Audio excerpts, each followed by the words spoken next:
I mean, yeah, at this point we get the fact that, okay, yes, we should love Prophet Muhammad Sallallahu. Yeah, we understand the fact that we should be loving Prophet Muhammad Sallallahu. But question is, yeah, I want to love him, but how should I really increase that love? I want to love him. I get that fact. My mind accepts the fact that I have to love him, but in my heart, I want to really, really increase it more and more. I didn't see him, but I want to really increase that love. So, what do we need to do in order to increase that love? So, there are some steps. There are some few things that you need to remember. What are those things? Very first thing, as I said before, you have to learn about his life, what this halaqah is all about. Learn about it. Know about everything that his life, his events, his difficulties, his sacrifices, what all he did for us. That's the most important thing. And second thing, you spread it to others. You don't really just keep it with him, you tell it to others. Whatever information you can give to others, just spread it to others. And also, as we said, as much as possible, salawat, send as much as possible. Allahumma salli ala Muhammad وعلى آل محمد كما صليت على إبراهيم وعلى آل إبراهيم إنك حميد مجيد اللهم بارك على محمد وعلى آل محمد كما باركت على إبراهيم وعلى آل إبراهيم إنك حميد مجيد. We are going to cover this in a lot of detail in the future topic, as I mentioned, but this is one really shortcut, if you can say. If you really want to shoot up high in his love, as much as possible, send salawat to Prophet Muhammad. And then you have to sacrifice your life for Prophet Muhammad. Sacrifice in each and everything. Sometimes you are faced with a situation, you will say, no, you know what, I will sacrifice this thing. Why? Because of Prophet Muhammad. Prophet said so I have to do that. So when you have such kind of attitude, that will increase your love for the Prophet. And also emulating him. Just copy him, whatever he used to do. Some people, I was amazed, subhanAllah, when I see such people. If you ask them, why are you doing this thing? It's a good thing, yeah, you're doing, but why are you doing this? Some people might say, oh yeah, I want rewards, I want to do this, I want to get high level in Jannah. That's really good if a person does that. But some people are like, I am doing this only because I love Prophet Muhammad. I just want to copy him.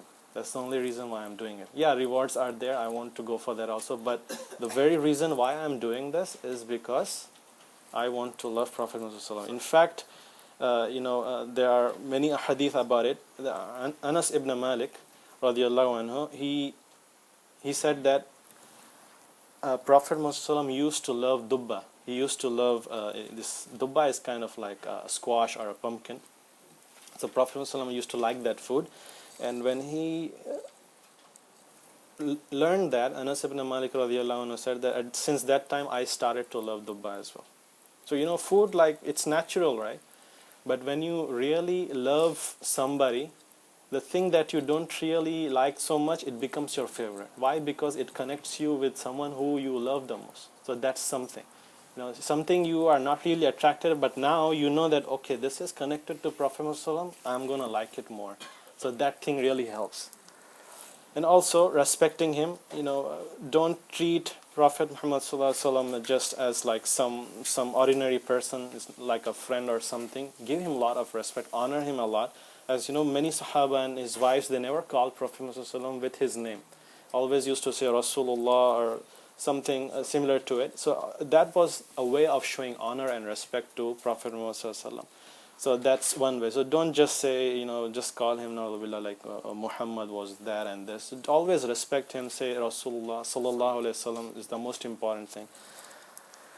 And again, loving what he loves. Loving what he loves. Whatever, that's the whole thing. We are going to go in the future sessions very detailedly all the things that he used to love. And that will help us connect with those things again. And protecting his sunnah, brothers. This is very, very important.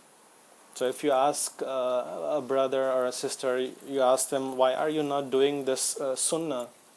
It's a good thing, you should do the sunnah. And they will say, oh, it's just a sunnah, it's not obligatory, I won't be punished for it. So if you have that kind of attitude, then I'm sorry that, your love of Prophet Muhammad is not going to go high.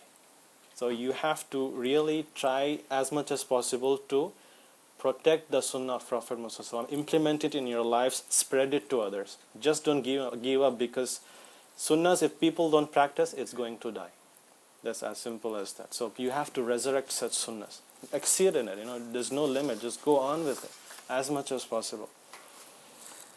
And also, defending him. So if you really love somebody, you just won't sit there at your homes, You have to take some steps. If somebody is making fun of Prophet Muhammad, maybe like they are drawing very bad cartoons or things like that, and going in protests and stuff, you don't sit and watch the show. You do something. You don't resort to violence. We'll discuss this in detail, but you have to defend in some way, whether through writing, through peaceful protests, or we will discuss those, but you have to do something. You have to defend Prophet Muhammad. If you're not defending, if you're just sitting there and just making dua to Allah, then there is some problem. But your love to Prophet Muhammad will really shoot up if you make those steps to defend Prophet Muhammad sallallahu alaihi wasallam. And did anybody see Prophet Muhammad sallallahu alaihi wasallam in their dreams? Anybody see? I see that. MashaAllah. Not the face though. Prophet Muhammad sallallahu alaihi wasallam said that the one who sees me in one's dream has actually seen me, because the shaitan cannot imitate my person. So if you see Prophet Muhammad sallallahu alaihi wasallam, it was him. It's not like some random thing that come to you. Allah subhanahu wa ta'ala blessed you with that favor that he showed Prophet Muhammad sallallahu alaihi wasallam. But we have to ask ourselves, of course all of us want to see Prophet Muhammad sallallahu alaihi wasallam in our dreams. We didn't really see him. We really want to see him. But what did we do really to get that honor? What did we really do? Our actions in our life, our practice of sunnah, our emulating him, is it in line with what we should be doing? So the thing here is that we should be deserving of that honor. Not everybody gets that. You have to reach that level. You don't have to turn to a monk or something like that. You just send a lot of salawat on him. Implement as many sunnah as possible. Don't say, oh, I prayed my first prayer, I don't have to pray sunnah. Sometimes it's okay to leave, right? So it's not that important. It's important, but I can leave sometimes. If you have that kind of attitude, then why should Prophet ﷺ come in your dream, really? So you have to deserve that honor. We'll end this just with one last slide about there are really good poetry on Prophet Muhammad ﷺ. And in fact, actually, Prophet Muhammad ﷺ used to like poetry. He used to like poetry, and there were some specific people that he used to listen to, who used to recite in front of him. And he did not forbid poetry. He sometimes listened and enjoy, of course, in limited way. And there was this person called Hassan ibn Thabit. Hassan ibn Thabit, radiyallahu anhu. He was not a Muslim before, just like any other person. He was actually given money by people, the mushrikeen, that you do very good in poetry. He was expert poet. And they would give money to him, and they would say, criticize the Prophet in your poetry. So, but when he learned about Prophet Muhammad, he said, I can't do it. He's way beyond that. I cannot do it. He just returned the money. He was just captivated by Prophet Muhammad when he see that. He eventually accepted Islam, but he didn't write the poetry, but he wrote poetry for Prophet Muhammad. He reversed it, and there's a whole collection of the poetry and the love of Prophet Muhammad. It's called Diwan. It's there, and I have one sample of his poetry. It's very beautiful. It says, better than you, my eyes have never laid upon, and more beautiful than you, no woman has ever given birth to. It is as if you are born free from every deficiency, or it is as if you are created as you yourself had pleased. It's just a small portion. Basically, we will learn when we go into physical description of Prophet Muhammad ﷺ, we will see he was very, very, free from all deficiencies. He was perfect. He was perfect. And he was not overpraising somebody just to gain attraction, but he really, that was the truth. And he put it, it's very sad we don't know Arabic, but if you read in Arabic, it's very beautiful. So, that really reflects the reality and put it in a very eloquent way. That's what poem does. And in fact, it is said in different ahadith that Prophet Muhammad used to like his poetry, and it is said that he put a member in the masjid just for Hassan ibn Thabit, and he would ask Hassan to recite this poetry, and he used to make dua for himself that may Allah assist Hassan with the Ruhul Qudus till he defends or praises on behalf of Rasulullah.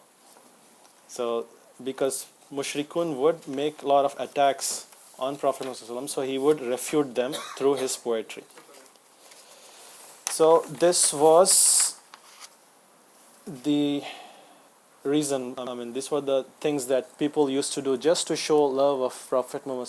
Hassan ibn Thabit, really, he wouldn't get paid for writing this poetry. He would just write it because he loved Prophet Muhammad. That was his one way of showing that love and increasing in that love. So I pray to Allah subhanahu wa ta'ala that Allah subhanahu wa ta'ala help us really love Prophet Muhammad to a very, very high level of degree. Not just loving him more than the entire humanity, but increasing and increasing more and more in that level every single day and every single second. And may Allah subhanahu wa ta'ala forgive me and forgive all of us and protect us from all kinds of sins.